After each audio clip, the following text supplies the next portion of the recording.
নমস্কাৰ ND24 চাই থকাৰ বাবে আপোনাক ধন্যবাদ। কৃষ্ণ জয় গুৰু শংকৰ সৰ্বগুণাকৰ যাকিৰি নাহি কেও পাম তুহাৰী চৰণকু ৰেণু শত কোটি বাৰ এক কৰোৰ প্ৰণাম কৃষ্ণ প্ৰভু ভগৱন্তৰ ওচৰত সেৱা জনাই আজি অনুষ্ঠান আৰম্ভ কৰিছোঁ। এয়া বিশ্বাসে মিলয় হৰি আমাৰ এই ধাৰাবাহিক অনুষ্ঠান নিয়মীয়া অনুষ্ঠানটিত আপোনালোকৰ ইমান সুন্দৰ সঁহাৰি তাৰ বাবে আমি প্ৰতিগৰাকী ভকত বৈষ্ণৱক আমি কৃতজ্ঞতা জনাইছোঁ। ND24 প্ৰতিগৰাকী দৰ্শকে আশা কৰিছোঁ আপোনালোক উপকৃত হৈছে আমাৰ এই অনুষ্ঠানটিৰ জৰিয়তে। আজিও ব্যতিক্ৰম নহয়, বিমান বৰা বাপ আজিও আমাৰ সৈতে উপস্থিত আছে। গতিকে আহক আজিৰ খণ্ডটি আৰম্ভ কৰোঁ। আজি বিশেষকৈ নন্দী ভৃগু দক্ষৰ পৰস্পৰক অভিশাপ দিছিল। কেনেকৈনো অভিশাপ দিছিল এই অংশলৈ আগবাঢ়োঁ। আমাৰ পাঠত যিহেতু মই উল্লেখ কৰিছে বিমান বৰা বাপ আছে, গতিকে আহক আমি পাতনি দীঘলীয়া নকৰি অনুষ্ঠানটিৰ মাজলৈ আগবাঢ়োঁ। কৃষ্ণ শ্ৰীমন্ত শংকৰ হৰি ভকতৰ জানা যে নকল্প তৰু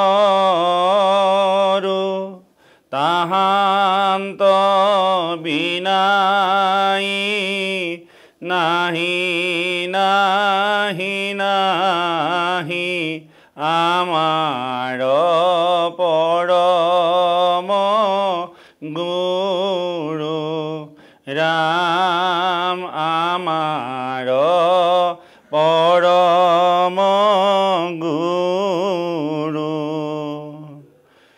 ওম নমো ভগৱতে বাসুদেৱায়, ওম নমো ভগৱতে বাসুদেৱায়, ওম নমো ভগৱতে বাসুদেৱায়। কৃষ্ণ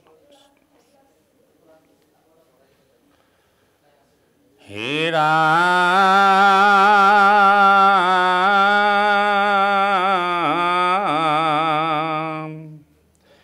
জগত বন্দন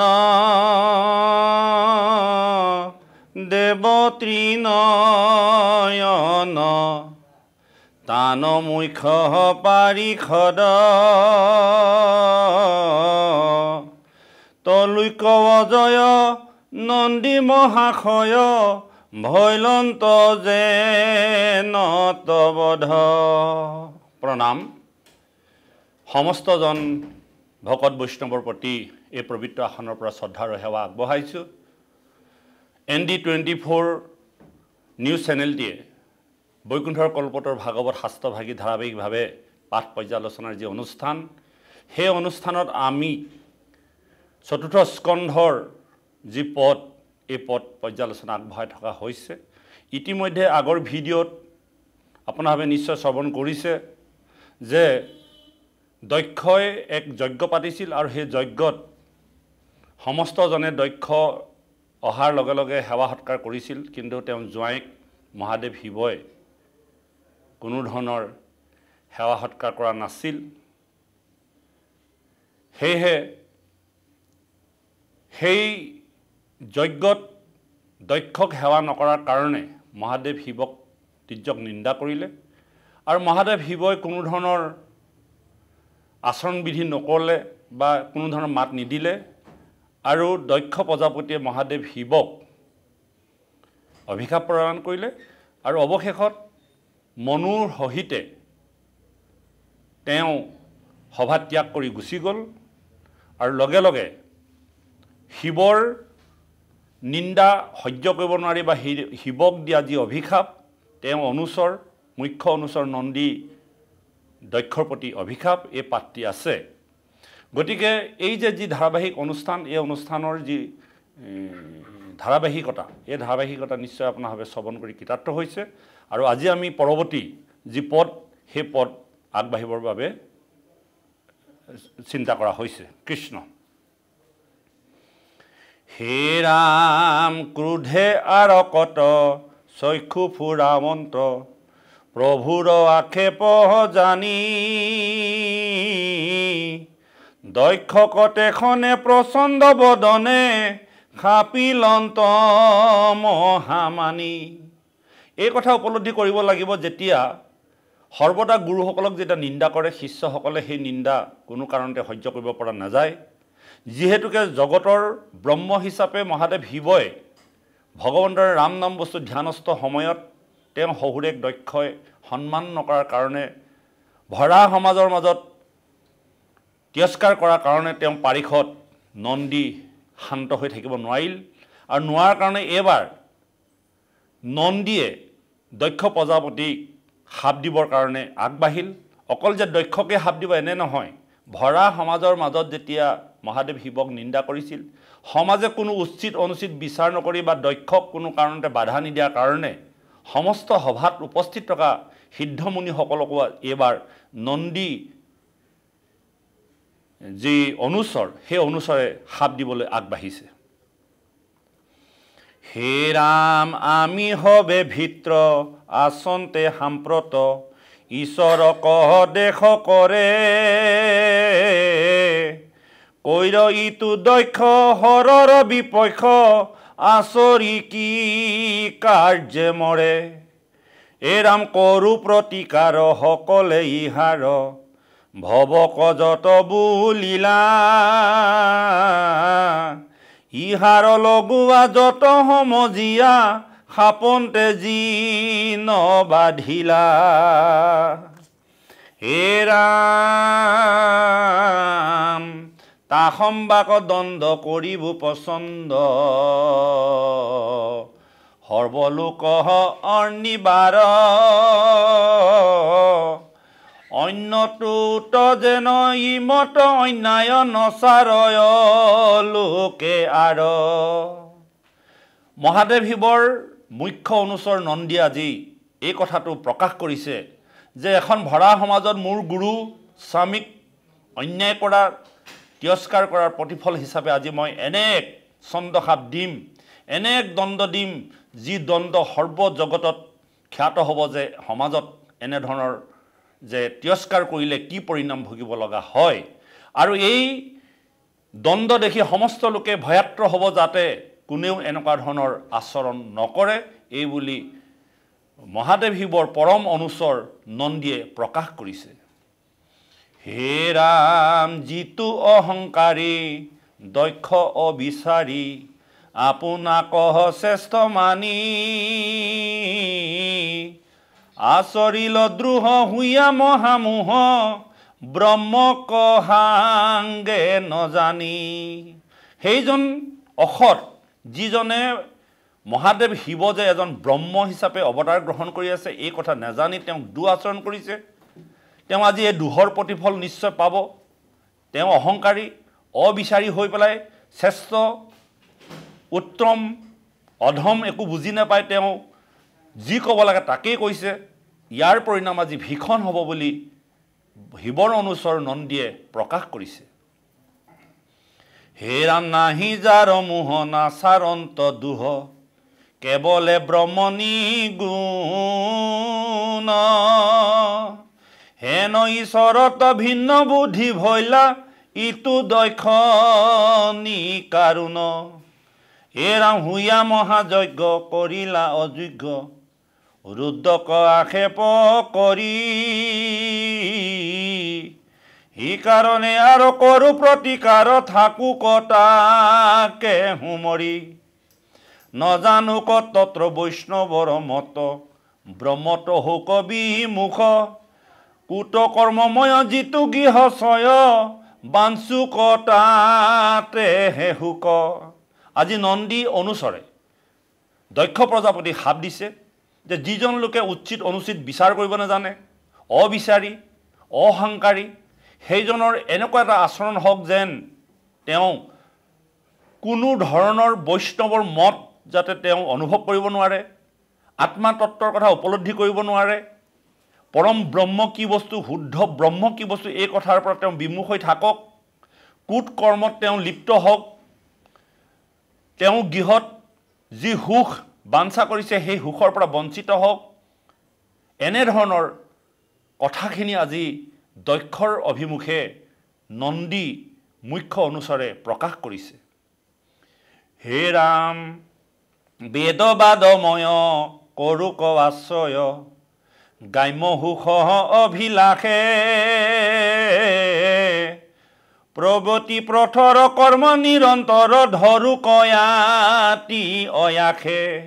বেদৰ বাদময়ত তেওঁ লিপ্ত হৈ থাকক, বেদৰ যিবিলাক বাদ অৰ্থাৎ তৰ্ক সেই তৰ্কৰ কথাবিলাকতে তেওঁ আশ্ৰয় গ্ৰহণ কৰি থাকক, তেওঁ গ্ৰাম্য সুখতেই অভিলাষী হৈ থাকক, প্ৰবৃত্তি পথত তেওঁ প্ৰৱৰ্তন হৈ থাকক, কৰ্মমাৰ্গত তেওঁ প্ৰৱৰ্তন হৈ থাকক, কোনো ধৰণৰ প্ৰকৃত আত্মবোধ যাতে নাজাগক, তেওঁ বুদ্ধিভ্ৰষ্ট হওক, তেওঁ কষ্ট নুগুচক, তেওঁ দেহকে আত্মা বুলি মানক, এই বুলি অনুচৰ নন্দীয়ে দক্ষৰ প্ৰতি সাপ আগবঢ়াইছে। এৰাম বেদবাদময় কৰোক আশ্ৰয় গ্ৰাম্য সুখ অভিলাষে প্ৰবৃত্তি পথৰ কৰ্ম নিৰন্তৰ ধৰু কয়াতি আয়াসে এৰাম হৌক বুদ্ধিভ্ৰষ্ট নুগুচুক কষ্ট দেহক আত্মা মানুক যেন পশুচয় একো নজানয় ইও হেহি মত হওক। তেওঁ আচৰণ সৰ্বদা পশুৰ নিচিনা আচৰণ হওক, তেওঁ কামাতুৰ হওক, তেওঁ যেন কোনো ধৰণৰ তত্ত্ব উপলব্ধি নহওক, বৈষ্ণৱৰ প্ৰতি তেওঁ গুৰুত্ব নাথাকক, এনেধৰণৰ সাপ আজি নন্দীয়ে দিবলৈ বাধ্য হৈছে। তেওঁ স্বামীক অপঘাত কৰাৰ কাৰণে, তেওঁ স্বামীক নিন্দা কৰাৰ কাৰণে, তেওঁ স্বামীক সাপ দিয়াৰ কাৰণে। হে ৰাম মহাকামাতুৰ হৈবে কপচুৰ নাৰীৰ যেন অধীন পৰমলম্পত সদায় কপট নুগুচিব ৰাতি দিন। মহাকামাতুৰ হওক, নাৰীৰ অধীন হৈ থাকক, পৰম লম্পট হওক, সদায় কপট আচৰণ নুগুচক, ৰাতি দিনে তেওঁ দুখ নুগুচক, এনেধৰণৰ অভিশাপ নন্দীয়ে প্ৰদান কৰিছে। এ ৰাম আৰু দেখিওক প্ৰমাণ লৈওক ঈশ্বৰক নিন্দিবাৰ যিহেতু শংকৰ দেৱক বুলিলা নকৰি কিছু বিচাৰ। জগতৰ আধাৰ হিচাপে, জগতত তেওঁ ব্ৰহ্ম হিচাপে অৱতাৰ গ্ৰহণ কৰা সেই ঈশ্বৰক তেওঁ নাজানি কোনো বিচাৰ নকৰাকৈ এনেধৰণৰ অকথ্য কথা কোৱাৰ আজি পৰিণাম দক্ষই হাতে হাতে পাওক। যেন চাগছয় একো নমানয় সৰ্বিভাগে মুখ দেয় ইউ হে হীনয় ভৈলা দুৰাশয় ভাল মন্দ নমানয়। ছাগলীৰ দৰে লেপ লেপকৈ কথা কোৱা এনেকুৱা এখন মুখ যাতে হওক, তেওঁ দুৰাশয় হওক, তেওঁ কোনো ধৰণৰ ভাল কথাৰ প্ৰতি মন নাথাকক, ছাগলীৰ যেনেধৰণৰ আচৰণ তেনেধৰণৰ আচৰণ যাতে তেওঁ মুখমণ্ডল হয়, এই কথা আজি নন্দীয়ে অভিশাপ প্ৰদান কৰিছে দক্ষৰ অভিমুখে। হে ৰাম এতেকে দক্ষৰ পূৰ্বৰ আকাৰ গুচুক নিজ মুখৰ বিভৎস বদন হৌক প্ৰসন্ন যেন বিধ ছাগলৰ। দক্ষৰ সভাত প্ৰৱেশ কৰাৰ লগে লগে যি কুটি সূৰ্যৰ নিচিনা, দুপৰীয়া সূৰ্যৰ নিচিনা তেজ বৃদ্ধি হৈছিল বা প্ৰভাৱ হৈছিল, আজি তেনে মুখ তেওঁ নাথাকক, তেওঁ পূৰ্বৰ সেই জ্যোতি নিগৰিত হৈ থকা মুখখন নাথাকক, তেওঁ বিভৎস বদন হওক, তেওঁ অপ্ৰসন্ন হওক, তেওঁ যেন এটা বৃদ্ধ ছাগলীৰ দৰে তেওঁ কাইটো হওক, মুখমণ্ডল হওক। এ ৰাম শংকৰক নিন্দা কৰিবাৰ ফল সাক্ষাতে ইটো পাওক অপূৰ্ব বয়ন দেখি কুলক্ষণ সৰ্বলোকে বেহি চাওক। অপূৰ্ব বয়ন, যিটো বয়ন আন কাহানি কোনেও দেখা নাই, কুলক্ষণযুক্ত, সকলোৱে যাতে তেওঁ বৰণ দেখি দেখি হাঁহক, ঘূৰি ঘূৰি চাওক, এনেকুৱা এটা আকৃতি লৈ যাতে গুচি যাওক, এই বুলি আজি নন্দী অনুচৰে দক্ষ প্ৰজাপতিক অভিশাপ প্ৰদান কৰিছে। হে ৰাম ইটো কৰ্মময় দেহ গৃহচয় অবিদ্যা হে মূল জাত হুয়া জৰ বুদ্ধি ব্ৰহ্মক নুসুধি সংঘৰোক দক্ষৱাত। এ ৰাম ইহাৰ লগত আহিলে কজত নিন্দন্তে শুনিয়াছিল থাকিলা নমাতি শুনি কৰ্ণপাতি নিষেধ যি নকৰিল। ইয়াৰ উপৰিও সেই সভ্য সমাজত যিসকল লোকে দক্ষ প্ৰজাপতিয়ে মোৰ স্বামীক নিন্দা কৰি থকা সময়ত কোনো ধৰণৰ কথা নকৈ কেৱল কাণ পাতি শুনি থাকিল, তেওঁলোকৰ প্ৰতিও এতিয়া নন্দীয়ে অভিশাপ প্ৰদান কৰিছে যে ইহাৰৰ লগত আহিলেক যত নিন্দন্তে শুনি আছিল, থাকিলা নমাতি শুনি কৰ্ণপাতি নিষেধ যি নকৰিল। তেওঁলোকেতো দক্ষক মনা কৰিব পাৰিলেহেঁতেন। তেওঁলোকেতো সিদ্ধ পুৰুষসকলে জানে যে মহাদেৱ শিৱ কোন, তেওঁ কোন অংশে অৱতাৰ হৈ আছে, তেওঁ কি চিন্তাত মগ্ন হৈ আছে, তাত ঋষি সিদ্ধ মুনি বিদ্যাধৰসকলে সমস্তখিনি জানে। কিন্তু দক্ষ প্ৰজাপতিয়ে ইমান নিন্দা কৰাৰ পাছত তেওঁলোকে নিশ্চুপ হৈ কৰ্ণপাতি শুনি থাকিলে, তেওঁ কিয় নিক্ষেপ নকৰিলে, এই কথাও আজি শিৱৰ পৰম অনুচৰ নন্দীৰ দৃষ্টিত আহিছে যে তেওঁলোককো মই সোধাই নেৰো। হিতু বিপ্ৰগণ আতি কষ্ট মন, বেদবাদে হৌক মোহ, ধৰ্ম অৰ্থ কাম নহৌক বিৰাম, আচৰুক মহাদ্ৰোহ। এনেহেন লোক বেদত পাৰ্গত হৈ ধৰ্মৰ সিদ্ধ পুৰুষ হৈ এনে যেতিয়া উচিত অনুচিত বিচাৰ কৰিব নোৱাৰি অনুচিতৰ পক্ষত থাকে, তেওঁলোকৰ ধৰ্ম অৰ্থ কাম কোনো কালতেই যাতে অবিৰামভাৱে আচৰণ কৰি থাকক। ধৰ্ম অৰ্থ কাম নহৌক বিৰাম, আচৰুক মহাদ্ৰোহ। তেওঁলোকে যেন ধৰ্ম অৰ্থ কাম বিৰাম নোহোৱাকৈ আচৰণ নকৰি যেন মহাদ্ৰোহত যাতে তেওঁলোকে লিপ্ত হয়। বেদ বাক্য ছয় পুষ্প মধুময়, তাকে মাত্ৰ আস্বাদুক,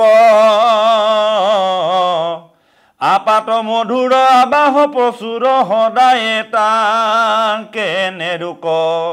বেদৰ বাক্য পুষ্পিত মধুৰ মধুৰ বাক্যবিলাকতে তেওঁলোকে মাত্ৰ আস্বাদন হৈ থাকক। অপাত মধুৰ সেই বেদৰ শুনিবলৈ ভাল লগা কথোপকথনতেই মগ্ন হৈ থাকক, যাতে বেদৰ তত্ত্ব যাতে উপলব্ধি নকৰক, এইখিনি কথা আজি নন্দীয়ে অৱগত কৰিছে। যিটো বেদ বাক্য নুহি হবে সত্য, কৰ্ণৰ মাতৰু চক, যতে কহয় ততে নুহয়, কিন্তু লোক প্ৰবতয়। তেওঁলোকৰ কৰ্ণত বেদৰ যিবিলাক বাক্য সত্য নহয় বা প্ৰলোভিত বাক্য, সেই বাক্যবিলাক তেওঁলোকৰ কৰ্ণত ৰোচক হিচাপে থাকক, যাতে সেইবিলাকে তেওঁলোকক আনন্দ দি থাকক। বেদৰ বহু বাক্য আছে যিবিলাক বাক্য জগতৰ কল্যাণৰ হকে নহয়, তেনে কাৰ্যত যাতে তেওঁলোক লিপ্ত হৈ যাতে ব্ৰতি থাকিব পাৰে, বেদৰ প্ৰকৃতৰ যাতে অৰ্থ তেওঁলোকে উপলব্ধি কৰিব নোৱাৰে, এই কথা সেই ভৰা সমাজত থাকি যে দক্ষক যে নিৰোধ নকৰিলে বা নিবাৰণ নকৰিলে আজি নন্দী অনুচৰে মহাশাপ প্ৰদান কৰিছে। হে ৰাম কিছু মাত্ৰ ফল নুহিকে সকল, তথাপি তাকে নেৰুক, ফলশ্ৰুতিময় কৰোক আশ্ৰয়, ঈশ্বৰ বিমুখ হৌক। হে ৰাম জীৱিকা নিমিত্তে বিমৰসী চিত্ৰে, ধৰুক কপট বেশ, পাইবু ধন্য ধান্য আগে মহামান্য, বুলুক মোক বিশেষ। সদায় মিছা কথাবিলাকতে তেওঁলোকে মগ্ন হৈ থাকক, কোনো ধৰণৰ কৰ্মৰ তেওঁলোকৰ ফল নধৰক, সদায় ঈশ্বৰৰ বিমুখ হৈ থাকক, ঈশ্বৰৰ ওচৰত আশ্ৰয় গ্ৰহণ নহওক, আৰু জীৱিকা নিমিত্তে তেওঁলোকে কপটৰ বেশ ধৰি জগতত যাতে ধন ধান সংগ্ৰহ কৰি যেনে তেনে জীৱন নিৰ্বাহ কৰি থাকে, তেওঁলোকৰ যাতে জীৱন বিফল হৈ যায়। সেই বাসকল নিশ্চয় আপোনাভাৱে বৰ্তমান সমাজত তেনে লোকক দেখিছে, যিসকল লোকে তেনেধৰণৰ বেগ ধৰি ধন ধান মাগি পেলাই জগতত পেট প্ৰৱৰ্তাই আছে। এয়া হ'ল সেই সময়ৰ অভিশাপৰ ফলত। এই ৰাম ধৰি নখলুম আৰম্ভিব হোম, কৰিব বিদ্যা অভ্যাস, হুইব সৰ্বভক্ষ অশ্ৰদ্ধাৰ শ্ৰাদ্ধ, কৰি আপুৰিব আখ। নখ নোম বহাই ৰাখিব, চুলি দীঘলকৈ ৰাখিব, হোম যজ্ঞ কৰিব, সকলো বস্তু ভক্ষণ কৰিব, অশ্ৰদ্ধা বস্তুবিলাকক শ্ৰাদ্ধ হিচাপে গ্ৰহণ কৰিব, আৰু এনেধৰণে তেওঁলোকে এটা সাংঘাতিক বেদৰ বিপৰীতমুখী কৰ্ম কৰি জীৱন নিৰ্বাহ কৰি থাকিব। হে ৰাম আমি মহাজন বিভূতি সম্প্ৰণ নিৰোজ দেহ সুন্দৰ ঈশ্বৰক এৰি বিষয়ত পৰি পুখিবেহি তুদৰ ধন টকা পইচা ঐশ্বৰ্যতে তেওঁলোকৰ মন নিমগ্ন হওক ঈশ্বৰক এৰি পেলাই বিষয়তে পৰি তেওঁলোকৰ উদৰ পৰ্বতাই থাকক এই ৰাম মাগিয়া ফুৰুক সংসাৰে ভমুক নহৌক কদাপি শান্ত এহি বুলি নন্দী শংকৰক কান্দি মৌন হুয়া ৰহিলন্ত সদায় তেওঁলোকে মাগি ফুৰক ভিক্ষা কৰি ফুৰক সদায় জগতত ঘূৰি ফুৰক ক'তো তেওঁলোকৰ শান্তি নাই আমি দেখিছোঁ আপোনাভাৱে নিশ্চয় দেখিছে জগতত তেনে বহু লোক আছে অসমৰ ভাৰতবৰ্ষৰ ইমূৰৰ পৰা সিমূৰলৈকে কেৱল নখ চুলি ৰাখি বেদৰ পন্থ পৰিহৰি যি মন যায় তাকে ভক্ষণ কৰি কোনো আচাৰ ধৰ্ম ৰক্ষা নকৰি তেওঁলোকে মাগি বা ভিক্ষা কৰি ঘূৰি ফুৰে কিন্তু তেওঁলোক এজন এজন অভিশপ্ত তেওঁ এই কথাখিনি সেই ভৰা সমাজত যেতিয়া দক্ষই জগতৰ ভগৱন্ত হিচাপে অৱতাৰ গ্ৰহণ কৰা শিৱক নিন্দা কৰিছিল আৰু সেই নিন্দা শুনি তেওঁলোকে কাণ পাতি যে শুনি আছিল এই কথাৰ কাৰণে আজি তেওঁলোকো অভিশপ্ত হ'ল গতিকে আমাৰ সমাজ ব্যৱস্থাত এই কথাটো আমি লক্ষ্য কৰিব লাগিব যদি আমি সমাজ ব্যৱস্থাত কেনেবাকৈ বহি আছোঁ তেতিয়াহ'লে নিশ্চয় উচিত অনুচিত আমি বিচাৰ কৰিব লাগিব যদি কোনো লোকে অনুচিত কথা কৈছে সেই অনুচিত কথাৰ প্ৰতিবাদ কৰিব লাগিব যদি অনুচিত কথাটো আমি প্ৰতিবাদ নকৰি নিৰলে বহি থাকোঁ তেতিয়াহ'লে সেই অনুচিত কাৰ্যটো আমিও সমৰ্থন যোগোৱা বুলি ধৰিব পৰা যায় আৰু তাৰ দুখে আমাক চুব সেইকাৰণে কৈছে সভাত থাকি নকয় উচিত পাপে পাই কিঞ্চিত কিঞ্চিত গতিকে এনেধৰণৰ কৰ্মৰ পৰা আমিও যে পাপৰ ভাগী হ'বলগীয়া হয় আজি নন্দীৰ অভিশাপৰ পৰা এই কথা প্ৰমাণিত হৈছে গতিকে সেই ভৰা সমাজত বহি থকা সন্ত মহন্তসকলে সৰ্বকথা জানিও সৰ্বজানন্তা হোৱাৰ পাছতো দক্ষক এবাৰলৈও নকলে যে হেৰা প্ৰজাপতি তুমি আচলতে যাক নিন্দা কৰিছা প্ৰকৃততে তেওঁক নিন্দা কৰিবলগীয়া তোমাৰ কোনো অধিকাৰ নাই তেওঁ প্ৰকৃতাৰ্থত কোন এই কথাটো দক্ষ প্ৰজাপতিক হয়তো বুজাই দিব পাৰিলেহেঁতেন কিন্তু তাকে নকৰি তেওঁলোকে দক্ষৰ পক্ষত থাকি বা নিৰপেক্ষ ভূমিকা গ্ৰহণ কৰি তেওঁ কি কৰিলে নিশ্চুপ হৈ বহি থাকিলে তাৰ আজি ফলস্বৰূপে নন্দীয়ে অভিশপ্ত প্ৰদান কৰিছে কবিৰ উপদেশ আছে এইখিনিতে অকণমান আহক হে ৰাম নমো হৰি হৰ হুল চক্ৰধৰ দুতয় তিনি নয়ন দাৰিকাশ্মাখন দুইৰো নিজ থান পঞ্চময়ে কবয়ন বিষভ বাহন গৰুৰ আসন নমতি জগত দেৱ জাত লক্ষ্মী উমা দুয়ো নিৰূপমা সদায় কৰন্ত হেৱ প্ৰকৃতাৰ্থত বাস্তৱিক জগতখনত মহাদেৱ শিৱক উপলব্ধি কৰিব নোৱাৰে তেওঁ যে ভগৱন্তই আন এটা ৰূপ এজন ভগৱন্তই সেই শ্মশানত বসবাস কৰে আৰু আন এজনে দ্বাৰকাত বসবাস কৰে এজনক পাৰ্বতীয়ে শুশ্ৰূষা কৰে আৰু এজনক জগতৰ লক্ষ্মীয়ে সেৱা কৰে গতিকে তেওঁ আৰু ভগৱন্তৰ মাজত কোনো ধৰণৰ পাৰ্থক্য নাই তেওঁ দ্বিজগতৰ দেৱ য'ত এগৰাকী লক্ষ্মীয়ে উপাসনা কৰে আৰু এগৰাকী উমাই যাক সেৱা কৰে সেইটোকে কৈছে যে বিষৱ বাহন মহাদেৱ শিৱই বিষৱ বাহনত ঘূৰে আৰু এজনে গৰুড় আসনত ঘূৰি ফুৰে গতিকে এই দুইজন এটা মুদ্ৰাৰ যেনেকৈ ইপিঠি সিপিঠি ঠিক তেনেধৰণে শিৱ আৰু ভগৱন্তৰ মাজত কোনো ভেদাভেদ নাই আজি তেনে এজন ভগৱন্তক দক্ষই নিজৰ অস্তিত্ব উপলব্ধি কৰিব নোৱাৰি এজন সন্তক অপমান কৰাৰ প্ৰতিফল হিচাপে আজি নন্দীয়ে সমস্ত অভিশাপ প্ৰদান কৰিছে হে ৰাম নমো বলি দক্ষ যজ্ঞ বিদক্ষক ভকত জনতাৰ এক মূৰ্তি ধৰ দুয়ো দেৱ বৰ দুৰ্জন জন নাশক দুইজনে এজনে ভকতৰ জনক তাৰক আৰু এজনে মূৰ্তি ধৰি সমস্ত দুৰ্জনসকলক নাশ কৰি থাকে এই ৰাম দুই হানো চৰণ কৰিলো হেৱন ৰাখিও দক্ষ সাপত বোলা হৰি হৰি উচ্চ কৰি বৰ এৰি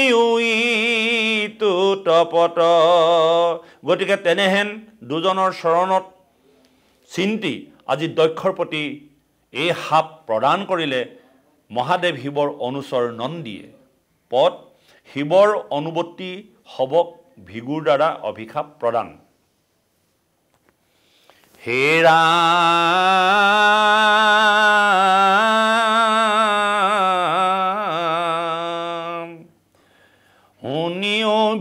শুনিও বিদুৰ পাছে যেন কথা ভৈলা ব্ৰহ্মাৰ নন্দন ভিগু নন্দীক নহৈলা দক্ষৰ লগতে আনু ব্ৰাহ্মণ যতেক জানিলে ক নন্দী সমস্তকে খাপিলে ক এ ৰাম ক্ৰোধে কম্পমান তনু ফুৰাৱে নয়ন বুলিবে লাগিলা ভিগু পচন্দ ব্ৰচন হেৰা বিদুৰ এবাৰ শুনাচোন সেই সভাত ব্ৰহ্মাৰ নন্দন ভিগু আছিল আৰু নন্দীৰ অভিশাপ তেওঁ শুনিলে যে দক্ষই ভুল কৰিছে দক্ষই শিৱক অভিশাপ দিছে তুমি দক্ষক অভিশাপ দিছা কিন্তু দক্ষৰ লগতে সমস্ত সন্তসকলক তুমি অভিশাপ দিয়াৰ কি অধিকাৰ পালা কাৰণ দক্ষৰ লগতে সমস্ত ব্ৰাহ্মণক অভিশাপ দিয়া সেই নন্দীক আজি ভিগুৱে শাপ দিব আৰু ভিগু অত্যন্ত কম্পমান হৈ উঠিল খঙত তেওঁ দুই নয়ন জ্বলি উঠিল আৰু ভিগুৰ প্ৰতি যি খং আহিল বা অভিশাপ আহিল সেই খঙৰ প্ৰতিকাৰ হিচাপে নন্দীক আকৌ পুনৰ অভিশাপ দিবলৈ এবাৰ ভিগু প্ৰস্তুত হ'ল ক্ৰোধে কম্পমান তনু ফুৰাৱে নয়ন বুলিবে লাগিলা ভিগু পচন্দ বচন এবাৰ পচন্দ শক্তিশালী বচন নন্দীৰ বিপক্ষে ক'বলৈ আগবাঢ়িলে হে ৰাম দেখা সময় যায় কেন অন্যায় কৰিল দক্ষৰ লগতে দ্বিজ কুলক খাপিল কৰো প্ৰতিকাৰ আজি ইটো অন্যায়ৰ দিবু চন্দ খাপ যেন দুষ্টৰ লোকৰ তুমি দক্ষৰ লগতে সেই সভাত বহি থকা সমস্ত দ্বিজসকলক বা দ্বিজ কুলসকলক তুমি শাপ দিলা ই কিমান অন্যায় কৰিলা আৰু এই অন্যায়ৰ প্ৰতিফল আজি মই তোমাক হাতে হাতে দিম যেন তোমাক চন্দ শাপ দি যে দুষ্ট লোকক কেনেকৈ নাশ কৰিব পাৰি তুমি ব্ৰহ্মক চিনি নাপালা সাধুক চিনি নাপালা দ্বিজক চিনি নাপালা হে ৰাম ভৱৰ বৰ্তক জীৱাজনে আশ্ৰয় ব্ৰতধাৰী হবা কুজি হবে আদৰ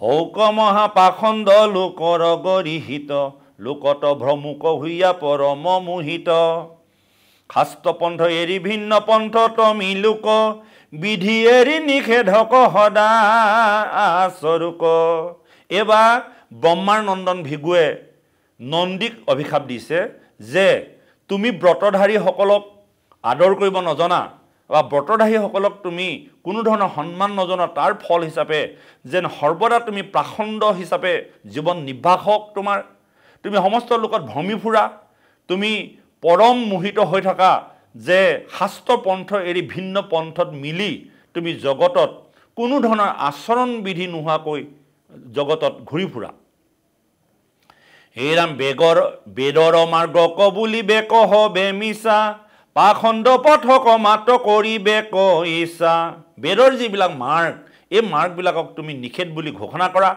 যাতে সকলোতে মিছা বুলি প্ৰমাণিত কৰিবলৈ বিচাৰি ফুৰা পাখণ্ড পথকে তুমি পৰম পথ বুলি ভাবি ইচ্ছা কৰি জগতত ঘূৰি ফুৰা লোকক কৰাইবে সেই পথে পৰ্বতন দেখাইবে যুগুতি কৰি অনেক বচন বিভিন্ন ধৰণৰ যুক্তি বচন দেখুৱাই বেদৰ পন্থ যে মানিব নালাগে সদাচাৰ যে মানিব নালাগে তুমি এই কথাখিনি জগতত প্ৰৱৰ্তন কৰি ফুৰা এৰিবেক শৌচ খ্ৰীষ্ট সৰ্বৰ আচাৰ তেজিবেক কৰ্ম কিয়া মৰ্যাদা ব্যৱহাৰ তুমি শৌচ শিষ্য আচাৰ বিধি সকলোখিনি ত্যাগ কৰি কৰ্ম শিষ্ট সকলো আচাৰ নীতি ত্যাগ কৰি জগতত তুমি অসদাচাৰী হিচাপে মৰ্যাদাবিহীন হিচাপে কৰ্ম কৰি ঘূৰি ফুৰা হে ৰাম ভিন্ন বুদ্ধি কৰি কাৰ্য নজানিব মহা ভয়ানক বেশ সদায় ধৰিব। ভিন্ন বুদ্ধি, তোমাৰ কোনো ধৰণৰ এক স্থিৰ বুদ্ধি নাই। তুমি যেতিয়াই যি মন যায় তাকেই তুমি বুদ্ধি কৰিবা, তোমাৰ কাৰ্য অকাৰ্য কোনেও নাজানিব। তুমি এটা ভয়ানক বেগ ধৰি সৰ্বদা জগতত ঘূৰি ফুৰিবা। হে ৰাম বান্ধিব মাথাত ঘূৰ জটাৰ পতল, ঢাকিব ভস্মৰ ধূলি শৰীৰ সকল। সৰ্বদা তোমাৰ চুলি জটা ধৰিব, তুমি ভস্মৰ ধূলিৰে তোমাৰ শৰীৰ আবৃত্ত কৰি ৰাখিবা, যাতে তোমাক সমস্তজনে নিন্দা কৰিব বা তোমাক অৱহেলা কৰিব। এনেকুৱা ধৰণৰ এটা ভীষণ মূৰ্তি, যিটো মূৰ্তি দেখিলে ভয় লগা, তেনেকুৱা ধৰণৰ ৰূপ তুমি গ্ৰহণ কৰা। হে ৰাম মনুষ্যৰ অস্থিৰ পিন্ধিব অলংকাৰ, অস্থিময় কুণ্ডল কণ্ঠটো অস্থিহাৰ। মনুষ্যৰ অস্থিৰে তোমাৰ অলংকাৰ হওক, এইবিলাককে তুমি পিন্ধি থাকা। কৰ্ণত কুণ্ডল হিচাপে তুমি মৃত মনুষ্যৰ অস্থি পৰিধান কৰা। বাহুটো অংগটো মনুষ্যৰ হাৰময়, সেহিনয় পিন্ধিবেক হস্তটো বলয়। কাষ্টৰ দ্বাদশ জুলি সহিতে কান্ধত, মনুষ্যৰ কপালক ধৰিব হাতত। গতিকে মনুষ্যসকলৰ সেই চিতাৰ ভস্মধূলি তুমি শৰীৰত লেপন কৰা। তেওঁলোকৰ যিবিলাক মৃত হাড়, এইবিলাক তুমি বাহুত পিন্ধা, কৰ্ণত পিন্ধা, শৰীৰত পিন্ধা, আৰু মনুষ্যৰ কপালত তুমি এইবিলাক ঘঁহি পেলাই এক বিভৎস ৰূপ ধাৰণ কৰা। ভৈৰৱৰ মন্ত্ৰ ছয় লোকক দিবেক, নানা দ্ৰব্য ছয় মিলাই হে ৰাম ভৈৰৱৰ মন্ত্ৰ ছয় লোকক দিবেক, নানা দ্ৰব্য ছয় মিলাই পূজা পাতিবেক।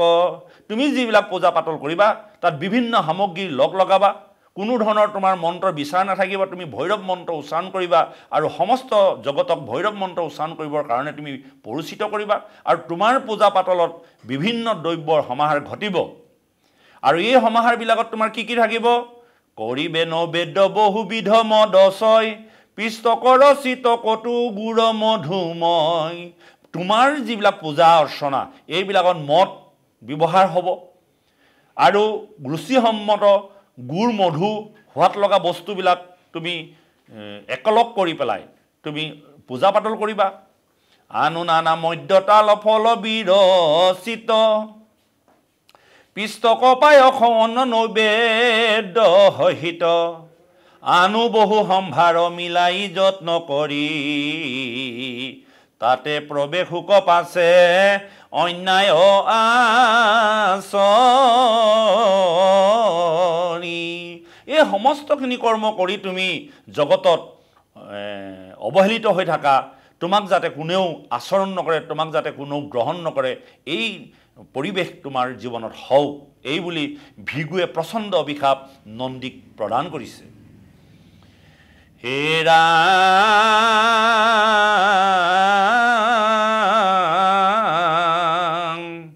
যি কাৰণে বেদ বিপ্ৰ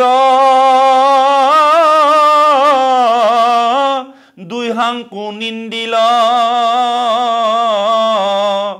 মৰ্যাদাৰো পথ যত সমূলে এৰিল। হে ৰাম গৰিহিল বেদ বৰ্ণাশ্ৰম ধৰ্ম যত, এতেকে ভ্ৰমুক হবে প্ৰাখণ্ড পন্থ। এনেধৰণে দুইৰে দুই ৰূপ মৰ্যাদা সম্পন্নৰ বিপৰীতে অভিশাপ প্ৰদান কৰিলে। সকলোৱে বেদৰ বৰ্ণাশ্ৰম ধৰ্ম বাদ পৰিলে আৰু পাখণ্ড পন্থত তেওঁলোকৰ ৰতি হ'বৰ বাবে দুয়োকুলে দুইজনক এনেধৰণৰ প্ৰচণ্ড অভিশাপ প্ৰদান কৰিলে। ইটো বেদ মাৰ্গ শুভ লক্ষণ লোকৰ, আক পূৰ্বা পৰে কৰে মহন্তে আদৰ। জাত দেৱ জনাৰ্দন আপুনি প্ৰমাণ, চিৰন্তন পন্থ সৰ্ব লোক বিদ্যমান। সিটো শুদ্ধ ব্ৰহ্মময় বেদক নিন্দিয়া, হৌক ভস্ত হবে পাখণ্ডৰ মতলয়া। যিজন বেদৰ শুদ্ধ ব্ৰহ্ম, তেওঁক আজি দুঃশাসন কৰি পাখণ্ডৰ মত লৈ সমস্তজনে যাতে জগতত নিৰ্বাহ কৰিব লগা হয়, এনেকুৱা ধৰণৰ প্ৰতিপক্ষকে ইজনে সিজনক বৰ প্ৰদান কৰিলে। অভিশাপ প্ৰদান কৰিলে। হে ৰাম নজানো কৱান দেৱ ভূতনাথ বিনে ভৈৰৱনাথ কমাত আৰাধুক দিনে শোক একাকাৰ মধ্য মাংস ভক্ষ কৰি শাস্ত্ৰমত নজানোক ভৱব্ৰত ধৰি এই বুলি মৌন ভৈলা ব্ৰহ্মাৰ তনয় থাকিলা সবাৰ মাজে ভিগু মহাকয়। কেৱল তুমি ভৈৰৱনাথকে তোমাৰ নাথ বুলি তুমি চিন্তা কৰা, মাংস মদ ভক্ষণ কৰা, কোনো ধৰণৰ ব্ৰত আচৰণ শাস্ত্ৰৰ মত তুমি নাজানা, ব্ৰহ্মাৰ তনয় হৈ তুমি সমস্ততে এনেধৰণৰ আচৰণ কৰি থাকা। এই বুলি ব্ৰহ্মাৰ তনয় ভিগু মহাশয়ে নন্দীক অভিশাপ প্ৰদান কৰিলে। হে ৰাম ইয়াৰ পাছত আছে শংকৰৰ দ্বাৰা সাপ বিমোচন উপায় নিৰ্দেশ। এইবাৰ যেতিয়া খঙত অগ্নিশৰ্মা হৈ নন্দীয়ে নিজৰ স্বামীক অপব্যৱহাৰ কৰাৰ কাৰণে সমস্তজনকে দক্ষকে সমীক্ষ কৰি ভৰা সমাজত থকা সাধু সন্তসকলক শাপগ্ৰস্ত দিলে আৰু এই কথা স্বীকাৰ কৰি ভিগু মুনিয়েও নন্দীক প্ৰচণ্ড অভিশাপ প্ৰদান কৰিলে। এতিয়া এই সমস্ত কথাখিনি নীৰৱে মহাদেৱ শিৱই শ্ৰৱণ কৰি আছিল আৰু তেওঁ ভাবিলে যে ই বৰ জগতৰ অকল্যাণ কাৰ্য সাধন হ'ল, যাৰ কাৰণে সমস্ত কুল নাশ হ'ব। তেওঁ এটা উপায় উলিয়ালে। এইবাৰ ত্ৰিনয়নে তেওঁ চিন্তা কৰি সমস্ত সাপৰ পৰা কেনেকৈ মুক্তি পাব পাৰি ইয়াৰ বিমোচনৰ উপায় উলিয়ালে। পাছে জগত গুৰু দেৱ পশুপতি শুনিলন্ত সাপ নন্দী ভিগুৰ সম্প্ৰতি এৰাম ভৈলন্ত বিমল হবে লোকক হুমৰি ইটো চন্দ সাপ এৰাই বেককে নকৰি। মহাদেৱ শিৱ তেওঁ মন বিমৰিক হৈ গ'ল, বিষাদ হৈ গ'ল যে এনেকুৱা প্ৰচণ্ড চন্দ সাপৰ পৰা কেনেকৈ এওঁলোকক মুক্তি প্ৰদান কৰিব পাৰি। সমস্তকে পাইলা ভিগু নন্দী চৰ সাপে নপাইবে লোকক হবে কিমতে ইতাপে এহি বিমৰি সি ভিগুপতি ত্ৰিনয়ন বুলিলা হবা কহুনাই মধুৰ বচন। গতিকে ভিগু নন্দী সাপে সমস্ত জনকে নাশ কৰিছে। যাতে এই সমস্ত হ'ল কেনেকৈ এওঁলোকৰ সাপৰ পৰা মুক্তি পাব পাৰি তেওঁ এবাৰ সমস্ত সভাক উদ্দেশ্য কৰি মধুৰ বচনে ক'বলৈ ধৰিলে এনেধৰণে। যদ্যপি দুষ্টৰ সাপ নন্দীৰ ভিগুৰ তথাপিতো কৰো সীমা হবে হুৱা থিৰ যিটো লোকে মাধৱত কৰয় আশ্ৰয় অৰুণ চৰণ দ্বৈত তান ভজয় হুৱে যদি তান অনুগ্ৰহৰ ভাজন যদ্যপি কৰয় ভগৱন্তক ভজন তেবে সিটো নৰে এৰাই বেক ইটো সাপ কৃষ্ণৰ প্ৰসাদে তৰি বেক সিটো তাপ। এই প্ৰচণ্ড অভিশাপৰ পৰা সমস্ত লোক পৰিত্ৰাণ পাবৰ বাবে ভগৱন্তক ভঞ্জনা কৰিব লাগিব, ভগৱন্তৰ গুণনাম শ্ৰৱণ কীৰ্তন কৰিব লাগিব আৰু ভগৱন্তৰ কৃষ্ণৰ পাদপংকজত যিজনৰ মন শৰীৰ অৰ্পণ কৰি থাকিব তেওঁলোকক এই তাপৰ পৰা মুক্ত পাব বা এই তাপে বা এই অভিশাপে কেতিয়াও স্পৰ্শ কৰিব নোৱাৰে। হে ৰাম বেদময় বিষভট চৰিম হে চৰ নন্দী হমে চলি গৈলা কৈলাশ শিখৰ। এনেধৰণে নন্দী আৰু ভিগুৰ অভিশাপৰ পৰা সমস্ত জগত উদ্ধাৰ হ'বৰ বাবে ভগৱন্তৰ চৰণ চিন্তিবৰ বাবে এটা সীমা নিৰ্ধাৰণ কৰি দি তেওঁ নন্দী অনুচৰক সংগত ৰাখি ভূত প্ৰেতগণক লগত লৈ তেওঁ কৈলাশৰ অভিমুখে গুচি গ'ল। পাছে ব্ৰহ্মা হমে আনো প্ৰজাপতি গণ যজ্ঞ কৰি যজিলন্ত দেৱজৰ নাদন হে ৰাম সহস্ৰ বৎসৰে সত্ৰ কৰি সমাপত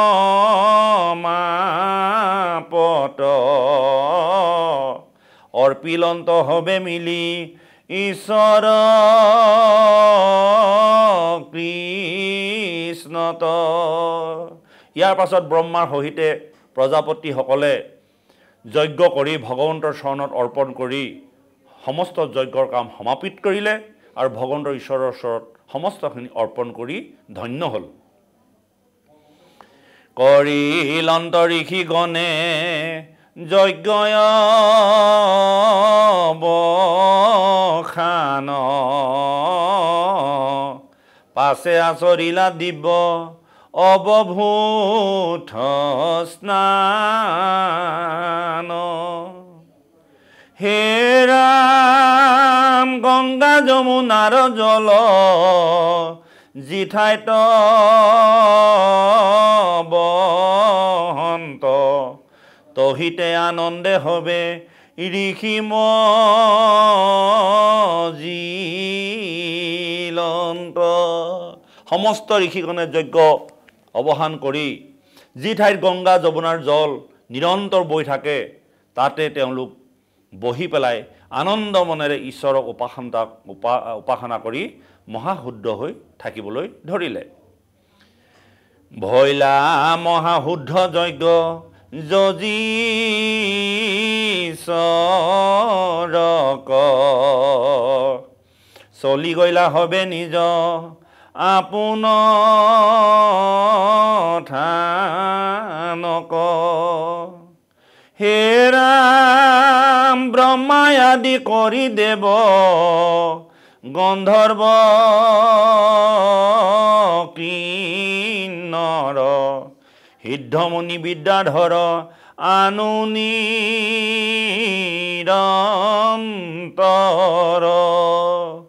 ইয়াৰ পাছত সকলোৱে তেওঁলোকৰ নিজৰ নিজৰ স্থানত গ'ল। ব্ৰহ্মা আদি কৰি গন্ধৰ্ব কিন্নৰ সিদ্ধমুনিসকল সকলো নিৰন্তৰে নিজৰ নিজৰ স্থানলৈ চলি গ'ল। হে ৰাম ব্ৰহ্মা দক্ষ আদি হবে যেবে চলি গইলা শুনিও বিদুৰ পাছে যেন কথা ভৈলা। সকলো কথা বিদুৰে মৈত্ৰেয়ৰ মুখেদি শুনিলে তেওঁ পৰম আনন্দিত হ'ল আৰু তেওঁ চিন্তিত হ'ল যে কি কথা ক'ৰ পৰা কেনেকৈ গৈ কিখিনি হৈ গ'ল। বিদুৰ নিমাত হৈ গ'ল মৈত্ৰেয়ৰ কথাখিনি শুনি। কেনেকৈ সন্তসকলক দুখ আচৰণ কৰিলে মহাপাপত লিপ্ত হ'ব লাগে বা অপৰাধী হয় বা অভিশপ্ত হয় এই কথাখিনি বিদুৰে পৰম গভীৰভাৱে চিন্তা কৰি মৈত্ৰেয়ৰ পৰা শ্ৰৱণ কৰি আছে। শহুৰ জোঁৱাই পৰস্পৰ প্ৰতি বিদ্বেষ ভাৱ। হে ৰাম সেইদিনা ধৰি প্ৰজাপতি শংকৰ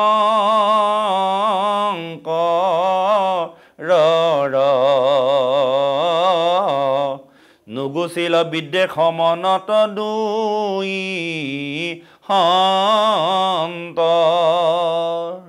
যদিও যজ্ঞ সমাপন হ'ল, যদিও প্ৰত্যেকে প্ৰত্যেকক শাপ দিলে আৰু তাৰ পৰা নিৰ্মূল হ'বৰ বাবে মহাদেৱ শিৱই এটা সীমা নিৰ্ধাৰণ কৰি যদি বিধি উলিয়ালে তথাপিতো কিন্তু দক্ষ প্ৰজাপতি শান্ত নহ'ল।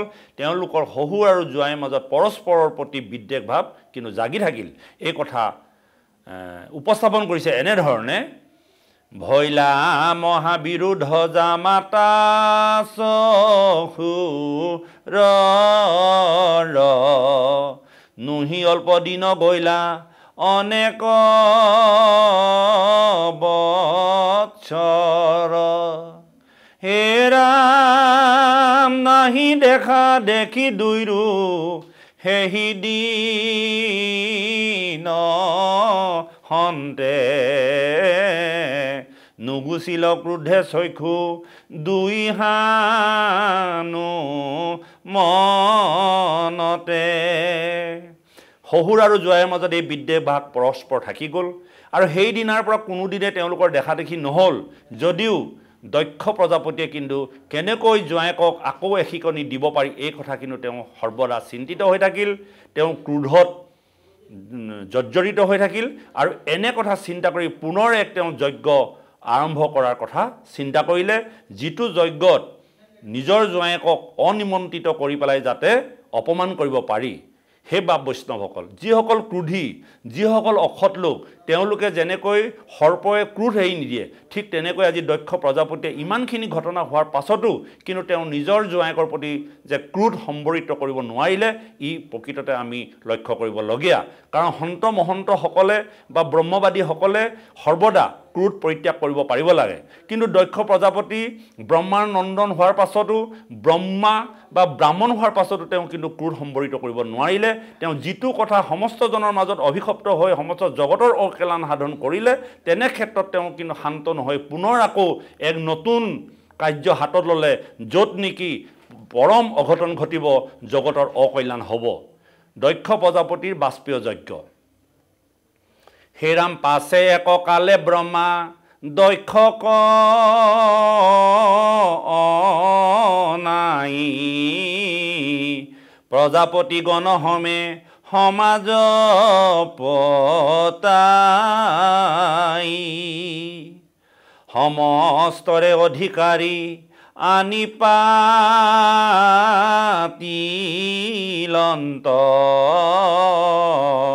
নৱ প্ৰজাপতি মাজে মুখ্য কৰিলন্ত।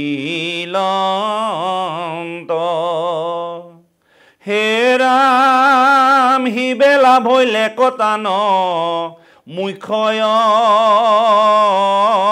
সংকাৰ, সংসাৰত নাহি কেহো মোক আৰ। দক্ষ প্ৰকৃতাৰ্থত এজন সন্মান বিচাৰি ঘূৰি ফুৰা পৰম যশস্বী ব্যক্তি হোৱাৰ হেতুকে তেওঁ যে জগতৰ এজন প্ৰখ্যাত ব্যক্তি হিচাপে চিহ্নিত হওক বুলি ভাবি তেওঁ ব্ৰহ্মাক মতাই আনিলে এবাৰ পুনৰ এক যজ্ঞ আয়োজন কৰিবৰ বাবে। আৰু সেইজন দক্ষ যাৰ কাৰণে সমস্ত জগতৰ অকল্যাণ সাধন হ'ব।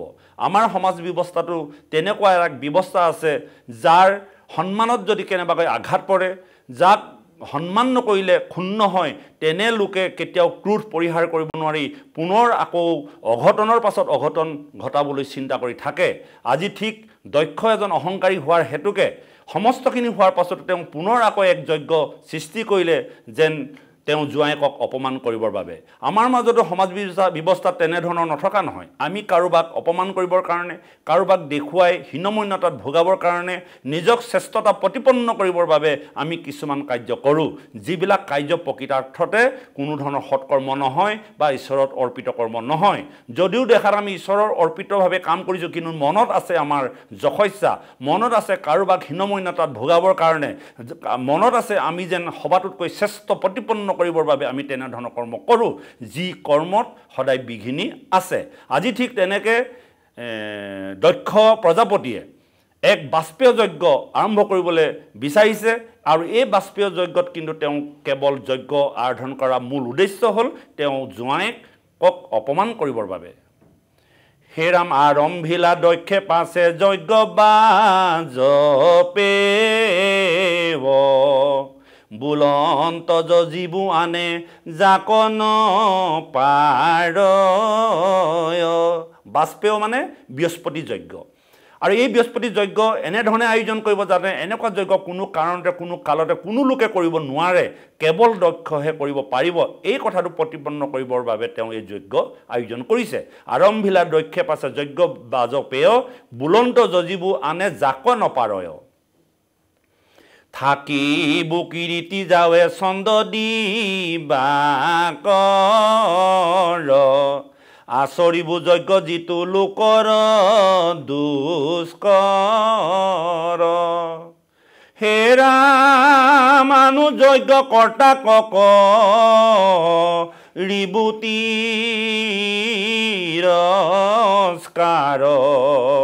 এহি বুলি বাজপেয় কৰিলায় পাৰ। বহুত লক্ষ্য কৰিবলগীয়া এটা কথা, দক্ষই এনেকুৱা এটা যজ্ঞ আয়োজন কৰিব যিটো যজ্ঞ আনৰ কাৰণে দুষ্কৰ হ'ব, কৰিব নোৱাৰে। তাৰোপৰি অন্য যজ্ঞ যিমানবিলাক আছে বা অন্য যজ্ঞ বা অন্য যিবিলাক সাধন প্ৰক্ৰিয়া আছে সকলোকে যাতে এই যজ্ঞৰ দ্বাৰা তিৰস্কাৰ কৰিব পাৰি সিমান পৰ্যন্ত দক্ষই চিন্তা কৰিব লগা হৈছে, যিটো যজ্ঞ সমস্ত জগততে অপাৰ হ'ব লাগিব। হেৰাম পাছে মহাকৃত বৃহস্পতি হব নাম আৰম্ভিলা যজ্ঞ যাক নাহিকে পাম। হেৰাম দক্ষৰ যজ্ঞৰ বাৰ্তা শুনি সৰ্ব লোক দেখিবাক প্ৰতিহাজ ভৈলে ক উৎসুক। এৰাম দেৱ ঋষি ৰাজ ঋষি ব্ৰহ্ম ঋষি গণ সিদ্ধ বিদ্যাধৰ আনু দেৱ মুনিজন। এৰাম আহিলন্ত পিতৃগণ গন্ধৰ্বে সহিত বসন ভূষণ পিন্ধি ভাইজায়েত হিত। এই সমস্ত যজ্ঞৰ বাৰ্তা চৌদিশে বিয়পি গ'ল আৰু লগে লগে দেৱ ঋষি ৰাজ ঋষি ব্ৰহ্ম ঋষি সমস্তজন সিদ্ধ বিদ্যাধৰ দেৱ মুনিজন পিতৃগণ সকলো আহি এই যজ্ঞত উপস্থিত হ'বলৈ আহিলে বা আহিবৰ বাবে বিভিন্ন ভূষণ বা ভূষণ পিন্ধি সুন্দৰভাৱে যজ্ঞৰ প্ৰতি তেওঁলোক আকৰ্ষিত হৈ আহিবলৈ ধৰিলে। হে ৰাম পথন্ত চলন্তে আউৰে আউৰত কহয় শুনিলো পাতিলে যজ্ঞ দক্ষ মহাশয়। বৃহস্পতি যাৰ নাম যজ্ঞতে উত্তম আন একো যজ্ঞ যাক নুহি কয় সম। এই জগতত যিমানবিলাক যজ্ঞ আছে সমস্ত যজ্ঞ বৃহস্পতি যজ্ঞতকৈ কোনো গুণে উত্তম নহয়। আজি তেনে এক যজ্ঞ সমাপন কৰিবলৈ দক্ষই মন মেলিছে আৰু এই যজ্ঞত সমস্ত লোক উপস্থিত হৈছে। সি হব উৎসৱ একো কালে নাহি দেখি প্ৰৱেশিবু পাইলে যায় হানি কোনা পেখি। এহি কথা মতে যায় চৰি বিমানত স্বামী গণ হমে চলি যায় অপৰ্যন্ত। এই বাষ্পীয় যজ্ঞলে সমস্ত স্বামীসকলৰ লগত তেওঁলোকৰ ভাৰ্যা পিন্ধি উৰি আনন্দ মনেৰে নিজৰ নিজৰ বাহনত গতি কৰিছে আকাশৰ পথেদি। কাৰণ দক্ষই এইবাৰ কোনেও পাতিব নোৱাৰা এটা দুষ্কৰ যজ্ঞ পাতিছে, যাক বৃহস্পতি যজ্ঞ বা বাজপেয় যজ্ঞ বুলি কোৱা হয়। এৰাম হেহি কথা শুনি সতী দক্ষৰ নন্দিনী ভৈলন্ত উৎসুক পিতৃ গৃহে যজ্ঞ শুনি। দেখন্ত চলয় গন্ধ বৰ নাৰীগণ পিন্ধি অলংকাৰ চয় উত্তম বসন। পিতৃগৃহত মহাযজ্ঞ আৰম্ভ হৈছে। আকাশৰ পথেদি বিভিন্নসকলে নিজৰ স্বামীসকলৰ লগত ভাৰ্যাসকলে বিভিন্ন ধৰণৰ অলংকাৰ পাতি পিন্ধি বিভিন্ন বাহনত গমন কৰিছে। এই কথা দক্ষৰ জীয়াৰী সতীয়ে দেখিছে আৰু দেখি পেলাই তেওঁ পৰম আনন্দিত হৈছে, উৎসুক হৈছে যেন পিতৃৰ যজ্ঞত তেওঁ গন্তব্য কৰিব। কিন্তু এই কথাটো তেওঁ স্বামীয়ে গম পাইছেনে নাই পোৱা তেওঁ আচৰিত হৈ আছে। কাৰণ সকলো ইতিমধ্যে গৈছে, কিন্তু মোৰ স্বামী মহাদেৱ কিয় প্ৰস্তুত হোৱা নাই এই কথা কিন্তু তেওঁ চিন্তা কৰিছে। হেৰাম পৰম আনন্দে স্বামী সমে ৰংগ কৰি বিমানত চৰি যায় দখু দিশ ভৰি কণ্ঠত সুবৰ্ণ হাৰ কৰ্ণত কুণ্ডল বান্ধিল সুবেশ কৰি সোপাক উচল কণ্ঠত সুবৰ্ণৰ হাৰ কৰ্ণত কুণ্ডল বিমানত চৰি গৈছে দহুদিশ ভৰি আৰু যেন তেওঁলোকৰ খোপাবিলাকত খুব সুন্দৰ পৰিৱেশনেৰে মালা পৰিধান কৰি আনন্দ মনেৰে গতি কৰিছে তেওঁ পিতৃৰ গৃহলৈ এই কথা সতীয়ে দেখিছে কৰত কংকন ৰত্ন মেখলা কটিত সুবৰ্ণ অংগদ কৰে বাহুত ভূষিত যিটো কৈলাসত সতী দেৱীৰ ভৱন তাহাৰ সমীপে চলে যত কন্যাগণ যিহেতুকে সতীৰ বাসভৱন কৈলাসত আৰু সমস্ত সকলে আপোনাৰ কটিত মেখলা পিন্ধি কংকন ৰত্ন পৰিধান কৰি সুবৰ্ণ অংগ পৰিধান কৰি ভূষিত হৈ সেই কৈলাসত থকা সতীৰ গৃহৰ কাষেদি পিতৃৰ গৃহলৈ গতি কৰিছে আৰু এই সমস্ত দৃশ্য সতীয়ে দেখি আছে আৰু তেওঁ চিন্তিত হৈছে কৌতূহল হৈছে তেওঁ কিয় পিতৃৰ গৃহলৈ ইমান সময় যোৱা নাই দেখিয়া সতীৰ ভৈলা উত্তাৱল চিত্ৰ পিতৃগৃহে যাইব বুলি ভৈলাহৰ শীত এৰা মাটি তুনে দয় ভৰি উৎসৱ গোসানী পিতৃৰ গৃহত মহুত সব যজ্ঞ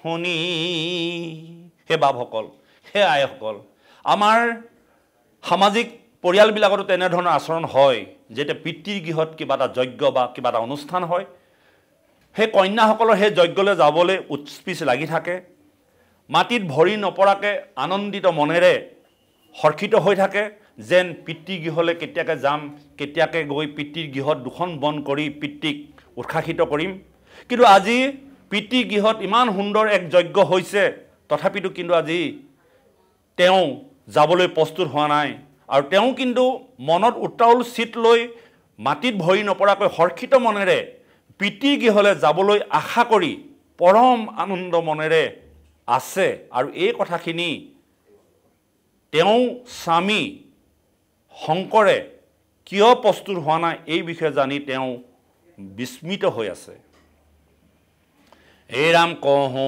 শংকৰত গীতো আনন্দ বাৰ্তা ক অনুমানো জানো হৰে নজানন্ত ইয়াক যদি জানিলন্ত কৈক মুতন কহিল জানিলে যায় বাক যত্ন কেনে নকৰিল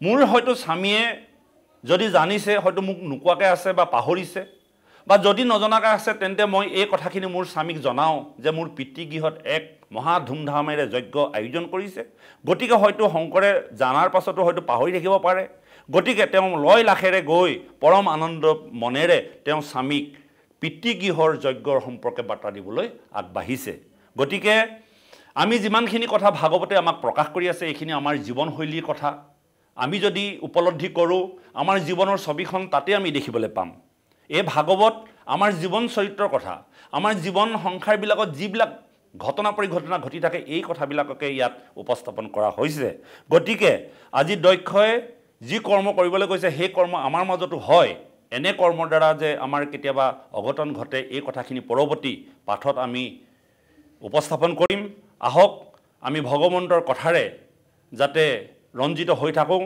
যিমানে আমি ভাগৱতৰ কথা আগবাঢ়ি গৈ আছোঁ সিমানে আমি ৰসৰ মাজলৈ সোমাই গৈ আছোঁ পৰম আনন্দিত হৈ আছে আপোনাৰভাৱে নিশ্চয় ধাৰাবাহিকভাৱে আপোনাৰভাৱে শ্ৰৱণ কৰিব গতিকে আজিলৈ আমি ইমানতে বিৰাম দি পৰৱৰ্তী আকৌ আপোনাৰভাৱৰ সংগত থাকি পৰৱৰ্তী পাঠৰ সম্পৰ্কে পৰ্যালোচনা কৰিম বুলি ভাবি আজি ভাগৱত ইমানতে বিৰাম দিছোঁ জয় ৰাম জয় নাৰায়ণ জয় কৃষ্ণ জয় জগতগুৰু শ্ৰীমন্ত শংকৰ কৃষ্ণ হৰি আও ৰাম ইমান সুন্দৰকৈ পাঠৰ ব্যাখ্যা আগবঢ়ালে এঘণ্টা সময় আমি বিমান বৰা বাপলৈ কৃতজ্ঞতা জনাইছোঁ অনুষ্ঠানটিত সহযোগিতা আগবঢ়োৱাৰ বাবে অনুষ্ঠান সামৰাৰ সময় আহি পৰিছে এঘণ্টাৰ যিহেতু সময় গতিকে আজি অনুষ্ঠানটিৰ পৰা বিদায় ল'ব লাগিব কাইলৈ আমি চতুৰ্থ স্কন্ধৰ এটা বিশেষ অংশলৈ আগবাঢ়িম সেই অংশটিত আপোনালোক সকলোৰে সহায় সহযোগিতা কামনা কৰিছোঁ আজি অনুষ্ঠানটি আমি সময় শেষ হৈ অহাৰ বাবে ইমানতে সামৰণি মাৰিব লাগিব এই অনুষ্ঠানটিত আপোনালোকে আগবঢ়োৱা সহযোগিতাৰ বাবে আপোনালোকলৈ কৃতজ্ঞতা জনাই আজি অনুষ্ঠানটিৰ পৰা মই এঞ্জেলা চাংমাই বিদায় লৈছোঁ